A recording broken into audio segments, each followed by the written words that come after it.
விஜயை விமர்சிக்கிறோம், இன்னொரு பக்கம் இன்னொரு பகுதியினர் வந்து விஜயோடு ஒரு நெருக்கம் காட்டலாங்கிற ஒரு இடத்துக்குள்ள போறாங்க. ரெண்டு பக்கமும் துண்டு போடுதா காங்கிரஸ்ங்கிற கேள்வி வருதுல்ல. இதெல்லாம் மனக்கசப்புன்னு எடுத்துக்கூடாதா? கூட்டணிக்குள்ள ரொம்ப நாளமா இருக்கட்டும். ஒரு காலம் இந்த சின்ன சின்ன சலசலப்புகள் வரும்போது கூட திமுகவில் இருந்து இயங்கக்கூடிய சமூக வலைதளத்தில் இருக்கக்கூடியவர்கள் கூட ராகுல் காந்திக்காக பார்க்குறோம், அவர் மேலே ஒரு மரியாதை வச்சுருக்கோம்னு சொல்கிறாங்க. மாணிக்கம் தாக்கூர் அவர்கள் ராகுலை பார்த்துட்டு வந்ததுக்கப்புறம் கூட அவர் வந்து செயற்குழுவில் பங்கேற்கலை, உண்மையான காங்கிரஸ் தொண்டன்னு ஒரு ட்வீட் போடுறாரு. ஸோ அப்போ இதெல்லாம் வந்து ஒரு அன்கண்ட்ரோல்டாக இருக்கா காங்கிரஸ் அப்படிங்கிற கேள்வி எழுது. காங்கிரஸ் கட்சி களத்துக்கே வராமல் கூடுதலான சீட்டை எப்பவுமே வாங்கிட்டே இருக்கிறாங்க. இது போய் நீங்கள் திமுக தான் கேட்கணும். முதல் முறையாக ராகுல் காந்தி அவர்கள் இங்கே இருக்கக்கூடிய எம்எல்ஏஸ் அவங்கலாம் கூப்பிட்டு கூட டெல்லியில் பேசியிருக்கிறாரு. முதல் முறையாக தானே விஜய் கட்சி ஆரம்பிச்சிருக்காரு. ஓ, அந்த நிர்பந்தம் அதை எப்படி தான் பிற கட்சிகளை விட்டும் வந்து வித்தியாசப்பட்டிருக்குன்னு சொன்னார். எப்படி தன்னை நம்பி வரக்கூடிய மக்களுக்கு அழகான அரசியலை செய்வேன்னு விளக்கம் கொடுத்தாரு. இந்த எந்த விளக்கமுமே எதுவுமே இல்லையா? தொண்டர்கள் வந்து ரசிகர்கள் இது பண்ணீங்க அதனால நீங்க தீய சக்தி அப்படின்னு சொல்லிக்கிறீங்க. எதெல்லாம் இருக்கிறதால நீங்க தூய சக்தி. தினமணி நேயர்களுக்கு வணக்கம். இன்றைய தினம் நம்மோடு உரையாடுவதற்காக இணைந்திருக்கிறார் காங்கிரஸ் செய்தி தொடர்பாளர் அலீம் அல் புகாரி அவர்கள். வணக்கம் சார். வணக்கம். நம்ம பட்ஜெட்டில் எதிர்பார்த்தது தமிழ்நாட்டுக்கு தேர்தலை ஒட்டியாத அறிவிப்புகள் வரும் அப்படிங்கிற மாதிரி பார்த்தோம். ஆனால் காங்கிரஸோ மற்ற எதிர்க்கட்சிகளோ தமிழ்நாடு தேர்தலை ஒட்டி கூட புறக்கணிக்கப்பட்டிருக்கு அப்படிங்கிற ஒரு வாதம் முன்வைக்கிறாங்க. என்டிஏ அலையன்ஸ் அமைஞ்சது அவங்களுக்கு ஒரு நம்பிக்கையை கொடுத்துருக்கா? இந்த பக்கம் திமுக ரொம்ப இன்னும் மயான அமைதியில் திமுக கூட்டணி இருக்கிற மாதிரி இருக்கேன். நீங்கள் இதை எப்படி பார்க்குறீங்க? எது சம்மந்தமாக மயான அமைதியில் இருக்கிறாங்க? கூட்டணி அமையிறதே சொல்கிறேன் நான். இப்போ இவங்க ஒரு கூட்டம் மதுராந்தகம் கூட்டம் போட்டிருக்காங்க. இன்னும் இந்த பக்கம் தேர்தலுக்கான நடவடிக்கை போகலையோ? கனிமொழி டெல்லிக்கு போயிட்டு வராங்க. டெல்லியில் போய் சரண் நினைச்சிட்டு எங்களை சொன்னீங்களே, இப்போ நீங்கள் எதுக்கு போனீங்கன்னு எடப்பாடி பழனிசாமி கேள்வி எழுப்பினதெல்லாம் நீங்கள் பார்க்கலையா? இன்னொன்று வந்து தயவு செஞ்சு ஒன்று புரிஞ்சுக்கணும். என்டிஏன்னு இப்போ ஒன்று அமைஞ்சிருக்குல்ல, ஒரு மாதத்துக்கு முன்னாடி தான் என்டிஏவா? டிடிவி வெளியில் இருந்தார், இப்போ உள்ளே வந்திருக்கிறாரு. 2 மாதத்துக்கு முன்னாலே தான் என்டிஏவா?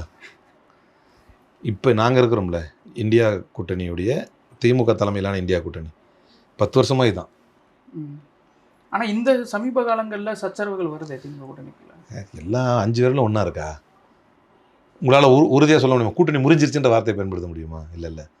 சச்சரவுகள் இல்லாத கூட்டணி என்ன இருக்குது? இல்லை நாங்கள் என்றைக்காவது அண்ணாமலை பற்றி எடப்பாடி பழனிசாமி பேசின மாதிரியும், எடப்பாடி பழனிசாமி பற்றி அண்ணாமலை பேசின மாதிரியும், எங்கள் தலைவர்கள் அண்ணாமலை இப்படி மோசமாக பேசிட்டார் அதனால் நாங்கள் கூட்டணி வெளியே போகிறோங்கிற மாதிரியும் என்றைக்காவது அந்த ஜிக்ஸாக் மாதிரி நடந்துச்சா எங்களுக்குள்ள?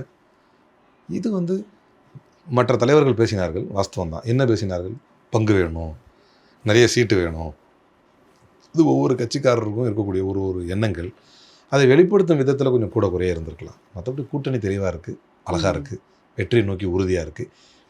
10 ஆண்டுகளான டிகேட் ஏஜ்டு அலையன்ஸ் இது. 2 மாதத்துக்கு 3 மாதத்துக்கு முன்னாடி உறுதிப்படுத்தணும். அப்படி தான் கொஞ்சம் அதிகமாக துடிப்பாங்க. துடிச்சு ஆகணும். நாங்கள் தான் இருக்கோம், ஒன்றா இருக்கோம்னு காட்டணும், கையை தூக்கி காட்டணும். அந்த நிர்பந்தம் அவங்களுக்கு இருக்குது. எங்களை பொறுத்தவரை நான் இது வரைக்கும் யாரையுமே அரசியல் ரீதியாக அண்ணன் அழைச்சதில்லை. ஸ்டாலின் என்னுடைய அண்ணன் அப்படின்னாரு எங்கள் தலைவர். எங்கள் கூட்டணியில் இருக்கக்கூடிய பிற மாநில கட்சிகளில் யாரும் சரி, எங்கள் கட்சிக்குள்ளேயும் சரி, அவ்வளவு துணிந்து அவ்வளவு ஓப்பனாக அறிவிப்பதற்கு முன்னாலே இந்தியா கூட்டணியுடைய பிரதமர் வேட்பாளர் ராகுல் தான் அப்படின்னு எங்கள் தலைவரை அறிவித்தவர் எங்கள் முதல்வர். ஸோ அன்றைக்கி கூட நான் ஒரு டிபேட்டில் இருக்கும்போது கேட்டாங்க. ஒரு காலம் இந்த சின்ன சின்ன சலசலப்புகள் வரும்போது கூட திமுகவில் இருந்து இயங்கக்கூடிய சமூக வலைதளத்தில் இருக்கக்கூடியவர்கள் கூட ராகுல் காந்திக்காக பார்க்குறோம், அவர் மேலே ஒரு மரியாதை வச்சுருக்கோம்னு சொல்கிறாங்க. கேள்வியாக வச்சுருந்தேன். அப்போ அதை பற்றி பேச வேணாமா?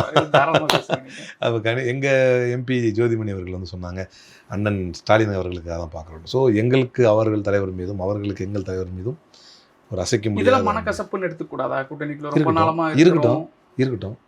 இருந்தால் என்ன, ஜனநாயகம் தானே. வரம்பு மீறிய வார்த்தைகள் எதுவும் அதிகமாக தனிமனித தாக்குதலாக மாறிச்சா? இல்லை வந்து கூட்டணியே வேணாம் முடிச்சுக்கிட்டு போகிறதா நல்லது, உன் கட்சி நீ பாரு, உன் இதை நான் பாரு அப்படின்னு யாராவது பேசுனாங்களா? அப்படிலாம் பேசப்பட்டிருக்கு, பிறர் இடத்துல பேசப்பட்டிருக்கு. நம்மகிட்ட அப்படிலாம் பேசப்படலை. சிறு சிறு சலப்புகள் என்பது இருக்க தானே செய்யும். அது யதார்த்தம் தானே. அப்படி இல்லைன்னா இப்போ ஜனநாயகம் எப்படி அழகாக இருக்கும்? முதல் முறையாக ராகுல் காந்தி அவர்கள் இங்கே இருக்கக்கூடிய எம்எல்ஏஸ் அவங்கலாம் கூப்பிட்டு கூட டெல்லியில் பேசியிருக்கிறாரு. முதல் முறையாக தானே விஜய் கட்சி ஆரம்பிச்சிருக்காரு. ஓ, அந்த நிர்பந்தம் அதோட நிர்பந்தம் இல்லை, ஒரு ஆப்ஷன் ஒன்று போகலாம். ஏன்னா அதிமுக ஆக்கப்பூர்வமான சக்தி இல்லைன்னு உறுதியாயிருச்சு. ஏன்னா அவங்க பிஜேபியோட போயிட்டாங்க. அப்போ வந்து ஆப்ஷனே இருக்காது திமுகவோட தான் போது யாருமே இதை பற்றி பேசுறதுக்கான ஒரு இடம் கூட இருக்காது. இதை பொறுத்த வரைக்கும் விஜய் தன்னுடைய கொள்கை தலைவர்களாக எங்களுடைய தலைவர் காமராஜர் எடுத்துக்கிறாரு, திமுகவுடைய தலைவர்களாக இருக்கக்கூடிய பெரியாரை எடுத்துக்கிறாரு, அண்ணாவை எடுத்துக்கிறாரு. தனிப்பட்ட முறையில் எனக்கு தலைவர் வந்து என்றைக்குமே அரசியல் தலைவர் வந்து பெரியார் தான், என்னுடைய பர்சனல் வில் அண்ட் விஷ் அது. அப்படி பார்க்கும்போது அந்த பெரியாரையும் அவர் எடுத்துக்கிறாரு, இவர் காமராஜரையும் எடுத்துக்கிறாரு. எல்லா வகையிலையும் ஆக்கப்பூர்வமான தலைவர்களை எடுத்துக்கிட்டு நானுமே ஒரு ஆக்கப்பூர்வமான ஃபோர்ஸ் தான், எனக்கு திமுக தான் பிடிக்காது அப்படிங்கிறாரு. நம்ம கட்சியிலே கொஞ்சம் பேர் விஜய் ரசிகராக இருந்திருப்பாங்க இல்லையா, அவங்களுக்கு வந்து போனால் என்னென்னு வருது. அதுவும் நியாயமான ஒரு இதுதான். ஜனநாயகத்தின் அடிப்படையில் யார் வேணால் கூட்டணி போகலாம், until R unless they are constructive force. அப்போ ஒரு கன்ஸ்ட்ரக்டிவ் ஃபோர்ஸ் தானே, போனால் என்ன அப்படிங்கிற ஒரு பேச்சு வருது. அப்படியே வாங்கப்பா என்னென்னு பேசுவோம் கூப்பிட்றாங்க, இல்லைன்னா தப்பு. அதான் இந்த இடத்துல தான் ஒரு கேள்வி வருது. ஒரு பக்கம் விஜயை விமர்சிக்கிறோம், இன்னொரு பக்கம் இன்னொரு பகுதியினர் வந்து விஜயோடு ஒரு நெருக்கம் காட்டலாங்கிற ஒரு இடத்துக்குள்ளே போகிறாங்க.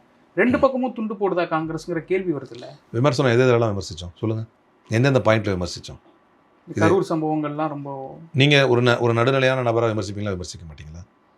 நடுநிலை ஒரு என்ன சொல்கிறது, ஒரு ஜெனிவன் ஒரு ஸ்பெக்டேட்டராக ஒரு பார்வையாளராக நீங்களே விமர்சிப்பீங்க என்னென்ன தவறுகள் நடந்துச்சு அப்படின்னு. இல்லை டிஎம்கே கவர்மெண்ட் வந்து கொஞ்சம் ஏற்பாடுகள் செஞ்சுருக்கலாம், நம்ம வாஸ்தவம் தாங்க, இன்னும் கொஞ்சம் நிறைய பண்ணியிருக்கலாம். இல்லை விஜய் வந்து முன்கூட்டியே வந்திருக்கணும், ஆமாம் ஏங்க விஜய் முன்கூட்டியே வரல, இதெல்லாம் கேட்க தானே செய்வோம், யாராக இருந்தாலும் கேட்க தானே செய்வோம். அந்த எங்கெங்கெல்லாம் எங்களுடைய விமர்சனங்கள் இருந்துச்சுன்னு பாருங்கள். அது வந்து கூட்டணிக்காக வந்து அந்த விமர்சனங்களை செய்யக்கூடாதுன்றக்கா என்ன ஒரு கால் நீங்கள் சொல்கிற மாதிரி விமர்சிக்கிறவங்க ஒரு பக்கம் இருக்கிறீங்கன்னு கேட்குறீங்க இல்லையா? உதாரணத்துக்கு நீங்கள் சொல்கிற மாதிரி விஜய் ரசிகர்களில் நானும் ஒருவனாக இருந்தாலும் கூட, ஏன் சொல்லப்போனால் நானே விஜய் ரசிகர் தாங்க, பல இடத்துல சொல்லியிருக்கேன் இதை. அதுக்காக அவர் அரசியல் ரீதியாக எடுக்கக்கூடிய பிளண்டர்ஸை வந்து நம்ம பாயிண்ட் அவுட் பண்ண முடியாமல் இருக்குமா என்ன? ஒரு கால் வந்து கட்சி கூட்டணிக்கே போகுதுன்னு வச்சுக்கிங்களேன் ஒரு கால். அப்போவும் என்னை பொறுத்தவரை தவறு என்றால் தவறு என்று கண்டிக்க தவறாத நபர் தான் நம்ம. இது தப்புன்னு தான் சொல்லுவோம், இதை மனவருத்தம் தான் சொல்லுவோம். இப்போது சிறைவாசிகள் விடுதலையில் இன்னும் கொஞ்சம் சங்கடங்கள் போய்கிட்டு இருக்குது, இது மனவருத்தம் இருக்க தான் செய்யுது. ஆனால் நம்ம சொல்கிறது என்ன அப்படின்னா, இந்த பரோல் கூட சாத்தியப்படுத்தி காட்டினது திமுக அரசு தானேங்க, கொஞ்சம் பொறுத்து இருந்தால் அதையும் அடுத்த கட்டத்தை செய்கிறதுக்கு வாய்ப்பு இருக்குது. இப்போதைக்கு உங்களுக்கு மன வருத்தம் ஆமாம் இருக்க தான் செய்யுது மன வருத்தம். அந்த மாதிரி சுட்டி காட்ட வேண்டிய விஷயங்கள் இருந்தால் சுட்டி காட்டி தான் இருக்கிறோம் எல்லா இடத்துலையுமே. இதுக்கு வந்து அவருடைய ரசிகராக இருக்கணும்னு அவசியம் இல்லை, அவருடைய எதிர்ப்பாளராக இருக்கணும்னு அவசியம் இல்லை, அவரோட கூட்டணியாக இருக்கணும்னு அவசியம் இல்லை, கூட்டணி இல்லாமல் அவசியம் இல்லை. லாஸ்ட் பட் நாட் லீஸ்ட் ஒரு காங்கிரஸ்காரனாக, இப்போ ஒரு காங்கிரஸ்காரனாக பேசுவோம், காங்கிரஸ்காரனாக எங்களுடைய முழு முதல் எதிரி யார்? பாஜக, ஆர்எஸ்எஸ், பாஜக. என் தலைவர் சொல்லியிருக்காரு, this is not going to be anymore this is not going to be fight between BJP and Congress, it is going to be fight between Congress and RSS அப்படின்ட்டார். அப்போ அந்த ஆர்எஸ்எஸ் சித்தாந்தத்தை எடுத்து, ஏன்னா அந்த அளவுக்கு இன்றைக்கி சித்தாந்த போர் ஸ்டார்ட் ஆகிடுச்சு. அப்படி இருக்கிறப்ப சிபிஎஃப்சி விவகாரம் நடக்குது. எங்கள் தலைவர் ராகுல் காந்தி, இந்தியாவின் தலைச்சிறந்த தலைவர், இந்தியாவின் ஒற்றை நம்பிக்கை, ஜனநாயக் ஒற்றை நம்பிக்கை, ஒரு மிகப்பெரும் தலைவர் ராகுல் காந்தி வந்து உங்களுக்கு ஆதரவாக ஒரு ட்வீட் போடுறாரு. பதிலுக்கு ஒரு நன்றி சொல்கிறதுக்கு கூட நீங்கள் ரெடி இல்லைன்னா என்ன நீங்கன்னு கேட்க மாட்டோமா? இவ்வளோ பெரிய ஒற்றை நம்பிக்கை தலைவர் ராகுல் காந்தியே ட்வீட் போட்டிருக்காரு, இது வந்து ஒரு அரச பயங்கரவாதம் தான், உங்களுக்கு பிடிக்கல. ஏன்னா இந்த இதெல்லாம் காரணங்கள், இந்த 2 காரணங்கள் எல்லாம். அப்படி பார்த்தீங்கன்னா திரும்ப இன்றைக்கி பாருங்கள், கேரளா ஸ்டோரி 2 ட்ரெய்லர் வந்து ஓடிக்கிட்டு இருக்கு. அதில் இல்லாத மத துவேஷமா, அதில் இல்லாத ஆர்ம்டு ஃபோர்ஸஸ் யூஸாக என்ன இல்லை, என்னென்ன படத்துலலாம் ஆர்ம்டு ஃபோர்ஸஸே படமெல்லாம் எடுத்திருக்காங்க. அப்போல்லாம் இந்த இஷ்யூ வந்திருக்கு. அப்போ தெளிவாக தெரியுது இது சிபிஎஃப்சியோடைய அரச பயங்கரவாதம் அப்படின்னு தெரியுது. நல்லா இது வந்து அரசு அடக்குமுறை அப்படின்னு தெளிவாக தெரியுது. இதை எதிர்த்து இவர் குரலே, எங்கள் தலைவர் ஒரு பக்கம் குரல் கொடுப்பாராம், இவர் அவருக்கும் நன்றி சொல்ல மாட்டாராம், அடக்கிறவங்களையும் எதிர்த்து குரலே கொடுக்க மாட்டாராம், நாங்கள் விமர்சனமே பண்ணாமல் அமைதியாக இருக்கணும்னா எப்படி முடியும்? இது நீங்கள் இருக்கும் போதுமே கூட எப்படி காங்கிரஸ்ல இருந்து விஜயோட போலான்னு ஒரு யார் சொல்கிறா? விஜயோட போலான்னு திரை, அதாவது இப்படி ஒரு ஆப்ஷன் இருக்குன்னு நீங்கள் சொல்கிறீங்களே, அதுக்காக கேட்குறதா நான். எப்போ இருந்தது? இப்போ தானே முடிஞ்சிச்சுல. விஜயை பொறுத்த வரைக்கும் கரூருக்கு முன் கரூருக்கு பின்னு ஆகி போச்சுல. நான் விமர்சனங்கள் எல்லாமே கரூருக்கு பின்னான விமர்சனங்கள் தானே சொல்லிட்டு இருக்கிறேன். அதுக்கு முன்னாடி நான் தான் இப்போ அவர் கட்சி ஆரம்பித்தோடனே முதல்ல ஒரு டிபேட் போகிறாங்க, அப்போ கேட்குறேன் ரொம்ப சந்தோஷப்படுறாங்க அப்படின்னு. ஏன்னா அவர் வந்து கொள்கை தலைவரான்னு சொல்லுவேன். நான் அப்படி டிவியை பார்த்துட்டே இருக்கேன். பார்த்துட்டு எங்களுடைய கொள்கை தலைவர் பெரியார் அப்படிங்கிறாரு. என்ன அறியாமல் கைத்தட்டினேன். ஏன்னா தட் இஸ் வாட் அவர் ideology is all about. We are open, we are clear. நீங்கள் சரியான ஆள்லாம் எடுத்துக்கோ. அடுத்த கட்டத்தில் அரசியல் எதிரி திமுக, கொள்கை எதிரி பாஜகன்னாரு. எனக்கு புரியல, அங்கேருந்து டவுட் ஸ்டார்ட் ஆகிடுச்சு. ஒருத்தர் நீங்கள் அரசியல் எதிரியாக தீர்மானிக்கிறது அவருடைய கொள்கையை வச்சு தானே. உங்களுக்கு எனக்கு எந்த பிரச்சனையும் இருக்க மாட்டேங்குது, ஆனால் உங்களை கண்டா எனக்கு பிடிக்கல, ஏன்னா நீங்கள் ஏற்றுக்கிற கொள்கை எனக்கு பிடிக்கல. உங்கள் மீது எனக்கு எதிர்ப்பும் பாசமும் உங்களுடைய கொள்கை அடிப்படையில் தானே வருது. நீங்கள் நல்லது, எனக்கு ரொம்ப நல்லது பண்ணீங்க, அப்புறம் திடீர்னு கேள்விப்படுறேன் நீங்கள் ஆர்எஸ்எஸ்ல இருக்கீங்கன்னு. அப்போ உங்கள் மேலே இருந்த அந்த நீங்கள் நல்லது பண்ணதால் ஏற்பட்ட அபிப்பிராயம் கூட எனக்கு குறையுது. காரணம் என்ன? நீங்கள் ஏற்றுக்கக்கூடிய கொள்கை. உங்களுடைய கொள்கை தான் நான் உங்களை ஏற்பதா அல்லது எதிர்ப்பதா என்பதை தீர்மானிக்குது. இவர் என்ன புதுசாக விளக்கம் கொடுக்குறாருன்னா, எங்களுடைய கொள்கை எதிரி பிஜேபி, அரசியல் எதிரி திமுகங்கிறார். அங்கேருந்து விட்டு நோக்கிறோம். அடுத்த கட்டத்தில். ஃபஸ்ட்டு வரவேற்கிறோம், அதுக்கப்புறம் இப்படி சொல்கிறாரு. இது கட்சிக்கே நல்லதா? உதாரணத்துக்கு கட்சியில் இருக்கக்கூடிய முக்கிய தலைவர்கள், முக்கிய நிர்வாகிகளே பேசினாலும் நம்ம அதை எதிர்த்து கேட்டால் தானே நம்ம உண்மையான காங்கிரஸ்காரன் அர்த்தம். அதான் இப்போ காங்கிரஸா எப்போ நம்ம ரெப்ளிகேட் ஆகிறோம், இப்போ தனி மனிதர் ரெப்ளிகேட் ஆகிறோம் அப்படிங்கிறது காங்கிரஸ்ல ஒரு பிரச்சனையாகவும் இருக்கும். எப்போ ஒருத்தர் கருத்து சொல்றது அப்படிங்கிறது தனிப்பட்ட கருத்துன்னு எப்போ எடுத்துக்கிறது, காங்கிரஸ் கருத்துன்னு எப்போ எடுத்துக்கிறதுங்கிற கேள்வி வருது. இப்போ மாணிக்கம் தாக்கூர் அவர்கள் ராகுலை பார்த்துட்டு வந்ததுக்கப்புறம் கூட அவர் வந்து செயற்குழுவில் பங்கேற்கலை, உண்மையான காங்கிரஸ் தொண்டன்னு ஒரு ட்விட் போடுறாரு. ஸோ அப்போ இதெல்லாம் வந்து ஒரு அன்கண்ட்ரோல்டாக இருக்கா காங்கிரஸ் அப்படிங்கிற கேள்வி எழுது. நீங்கள் கேட்டது அருமையான கேள்வி. இந்த கேள்வி எழுவது தான் ஜனநாயகம். நீங்கள் கேட்குறீங்க பார்த்தீங்கன்னா, இந்த கேள்வி எழுவது தான் ஜனநாயகம். இதை இத்தனை ஆண்டு காலம் கட்டி காத்தது தான் காங்கிரஸுடைய பெருமை, அருமை. இப்போ உங்களுக்கு இது பதில் சொல்கிறேன். ஒரு தேசிய கட்சி அப்படின்னு வந்துச்சுன்னா அதுக்கு வந்து ஒரு தேசிய தலைமை, அதன் கட்டுப்பாட்டில் இயங்கக்கூடிய மாநில தலைமை. There are guidance, there are rules that is been laid by state leadership. Other than that everything is anti. அவ்வளோதான். நம்முடைய நிலைப்பாடு வந்து ரொம்ப தெளிவு. உங்களுக்கு கருத்து திரும்ப அதான் சொல்கிறேன், கருத்து இருக்குமா? ஒரு தேசிய கட்சியுடைய அருமையாக தான் நான் சொன்னேன். கருத்துக்கள் நிறைய இருக்கும், அப்படி இருக்கும் இப்படி இருக்கும். இந்த கருத்துக்கள்லாம் நீங்கள் எங்கே போய் சொல்லணும்? கட்சி கூட்டங்கள், தேசிய தலைமையில் போய் சொல்லணும். அழைக்கப்படும் பொழுது அங்கே சொல்லலை, அழைக்கப்படும் பொழுது இங்கும் சொல்லலை. நீங்கள் பொது விவாதத்தில் சொல்கிறீங்க, பொதுத்தளத்தில் சொல்கிறீங்க அப்படின்னா automatically it will weaken the party and the alliance. If the alliance is getting weakened, automatically it is going to affect your electoral results. அப்போ இது கட்சிக்கு எதிரான நடவடிக்கை. அப்போ என்னுடைய நிலைப்பாடு என்ன அப்படின்னா, தேசிய தலைமை ஒன்று சொல்லும், அதை ஏற்றுக்கொண்டு மாநில தலைமை ஒன்று சொல்லும், அதை ஏற்றுக்கொண்டு நடக்கிறதுக்கு பேர் தான் காங்கிரஸ். மற்ற எல்லாமே ஆன்டி காங்கிரஸ். அவ்வளோதான். காங்கிரஸ் தலைவர்களே தான். யார் சொன்னால் என்ன இருக்குது? யார் சொன்னால் என்ன இருக்குது? யார் சொல்லட்டும், யார் வேணால் சொல்லட்டுமே. இப்போ இந்த மாதிரியான தலைவர்கள், இப்போ அவர்லாம் சிட்டிங் எம்பி, அவர் இப்போ இந்த மாதிரியான தலைவர்களை கண்ட்ரோல் பண்ணுறதுக்கு மாநில காங்கிரஸ் தலைமை தவறுதா? இல்லை, அதாவது எதெல்லாம் தவறோ அதை முறையாக என்ன செய்யணும், அதே மாநில தலைமை வந்து புகாராக தேசிய தலைமைக்கு அனுப்புகிறாங்க. ஸோ தேசிய தலைமை அது என்ன இருக்கோ அது முடிவு எடுத்து தருவாங்க. ஏன் அப்படி? இது எவ்வளோ நாள் ஆகும், இது தாமதம் இல்லையா அப்படிங்கிற சில கேள்விகளும் தொடர்ந்து வருது. இது ரொம்ப தாமதம் இல்லையா? அதுதான் வந்து ஜனநாயகத்துக்கு உட்பட்ட ஒரு தேசிய கட்சியிடமிருந்து நடப்பது. அது நீங்கள் நிறைய உதாரணங்கள் பிஜேபியிலேருந்து பார்க்கலாம். ஏன்னா தேசிய கட்சியின் போது நான் அதை தான் உதாரணமாக காட்ட முடியும். அண்ணாமலைக்கும் தமிழிசைக்கும் உண்ட சண்டை வந்து எல்லாரும் பார்த்தது. அப்போ இதை நீங்கள் அண்ணாமலை தான் சொல்கிறாருன்னு சொல்கிறீங்களா அப்படின்னு கேட்குறாங்க. அதை நீங்கள் போய் தம்பிக்கிட்டே கேளுங்க அப்படிங்கிறாங்க. ஓப்பனாக நடக்குது. இந்த விஷயங்கள்லாம் தேசிய தலைமைக்கு போகுது, செட்ரைட் ஆகி வரும். அது வரைக்கும் அவர்களும் கருத்து தெரிவிக்க வேண்டியதில்லை.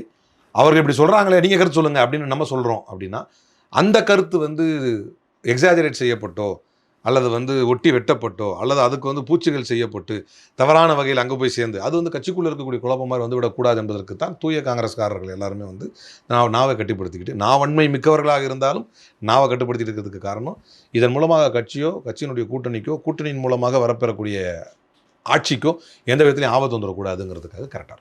இன்னொன்று, களத்தில் காங்கிரஸை நோக்கி வரக்கூடிய இன்னொரு முக்கியமான கேள்வி அப்படிங்கிறது, களத்தில் காங்கிரஸ் பெருசாக வேலை செய்ய மாட்டேங்குது. இப்போ திமுக கூட்டணியே இருந்தாலும் விசிகா கட்சியாகட்டும், இடதுசாரிகளாகட்டும் நிறைய போராட்டங்கள் களத்துக்கு வராங்க. காங்கிரஸ் கட்சி களத்துக்கே வராமல் கூடுதலான சீட்டை எப்போவுமே வாங்கிட்டே இருக்கிறாங்க அப்படிங்கிற ஒரு குற்றச்சாட்டு ரொம்ப வலிமையாக வைக்கப்படுது. இது போய் நீங்கள் திமுக தான் கேட்கணும். களத்திலே இல்லையே, களத்துக்கே வர்றது இல்லையே, அவங்களுக்கு எதுவும் நீங்கள் கூடுதலாக சீட்டு தரணும். தயவு செஞ்சு ஒன்று நல்லா புரிஞ்சுக்கங்க. இப்போ நீங்கள் நியூஸ் மேட்டர்ஸே கூட எடுத்துக்கிட்டீங்கன்னு வைங்களேன், சென்டர் சப்ஜெக்ட்ஸ்னு சில விஷயங்கள் இருக்கும், ஸ்டேட் மேட்டர்ஸ்ன்னு இருக்கும்.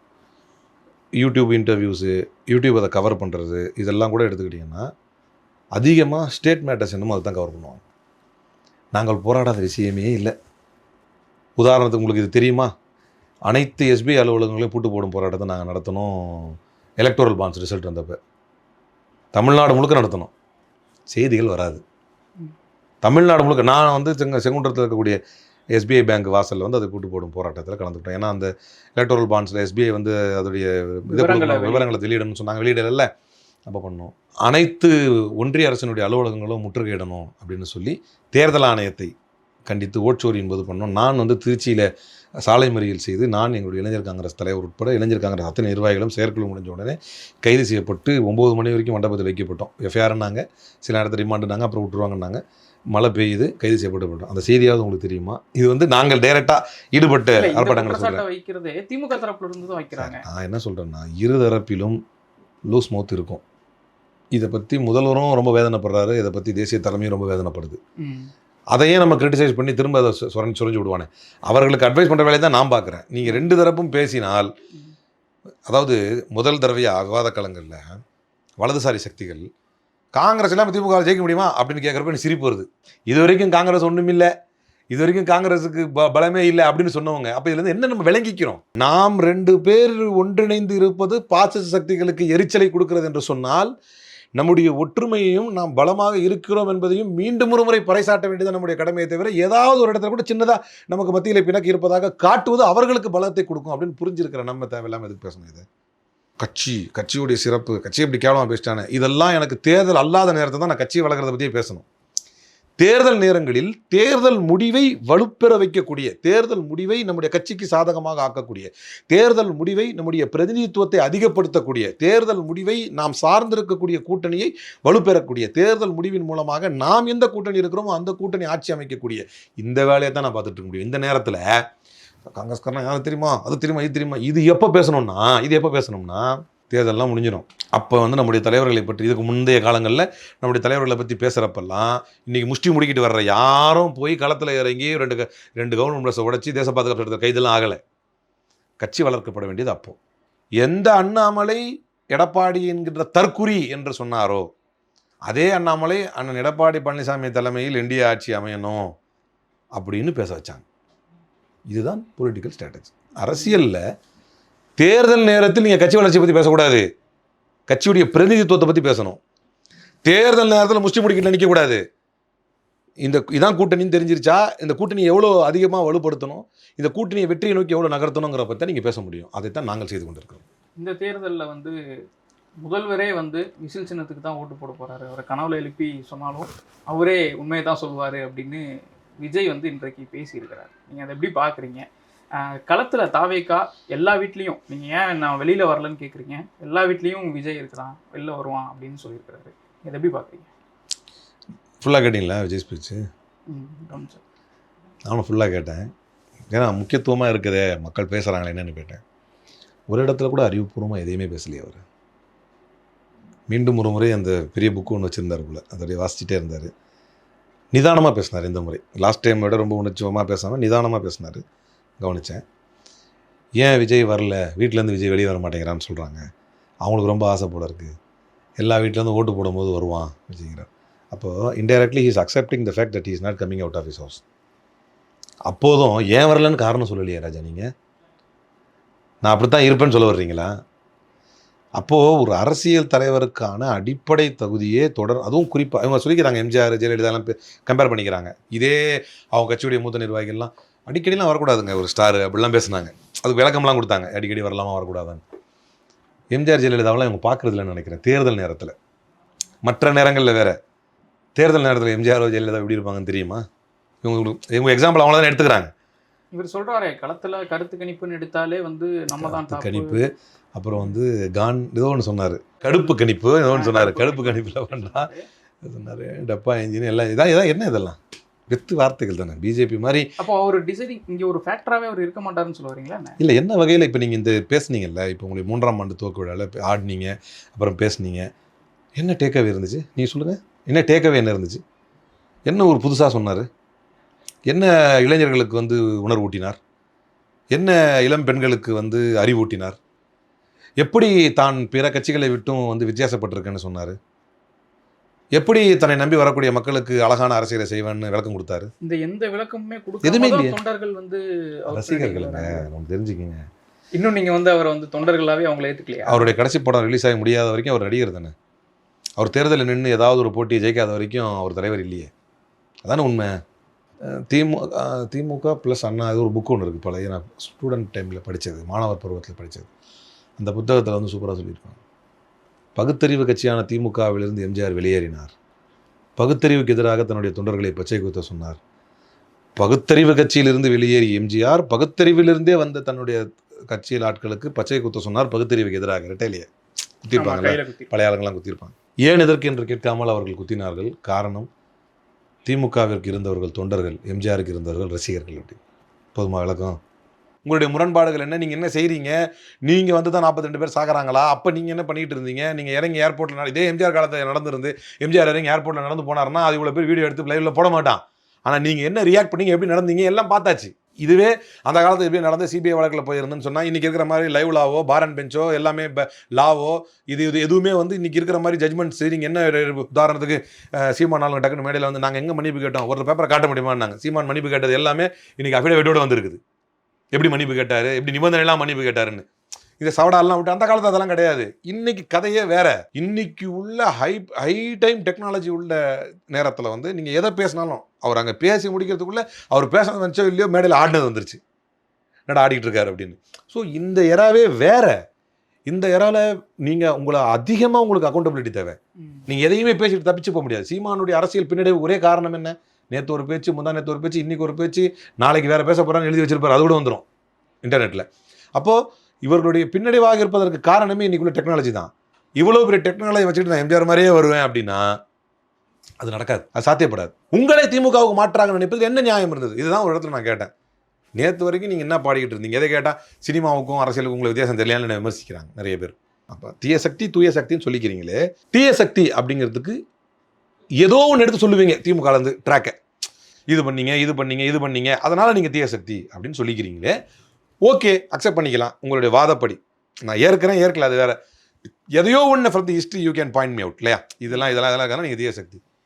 எதெல்லாம் இருக்கிறதுனால நீங்கள் தூய சக்தி.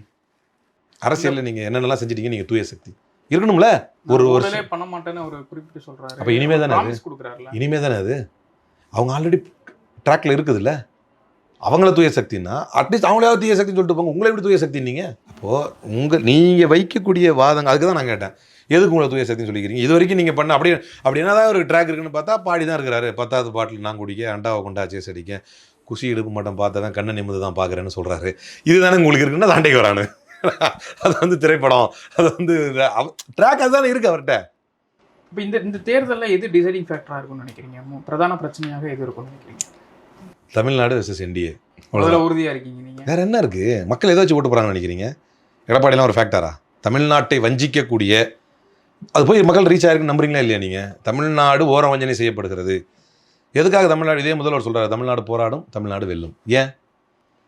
ஏன்னா இங்கே ஒரு முதல்வர் ட்ராக் ரெக்கார்ட் வச்சு உங்களுக்கு ப்ரூவ் பண்ணிகிட்டு இருக்காரு.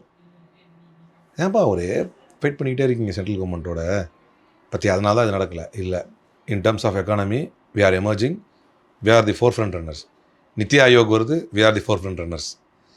In terms of development, we are the forefront runners. In terms of investment grabbing, we are the forefront runners. In terms of literacy, we are the forefront runners. எப்படிப்பா ஒன்றிய அரசோடு இது பண்ணி பண்ணுறாரு? அதான் டிராவிடியன் மாடல் கவர்மெண்ட்டு அப்படின்னு சொல்கிறோம். But still இதுவே இந்த சென்ட்ரல் கவர்மெண்ட்டு, யூனியன் கவர்மெண்ட் இன்னும் கொஞ்சம் ஒத்துழைச்சா எவ்வளோ நல்லாயிருக்கும். வேணுன்ட்டு பண்ணுறானுங்க பார்த்தியா? இது மக்கள் மன்றத்தில் இருக்குது. மிக்க நன்றி உங்களுடைய நேரத்துக்கும் கருத்துக்கும். மீண்டும் ஒரு சந்திப்போம்.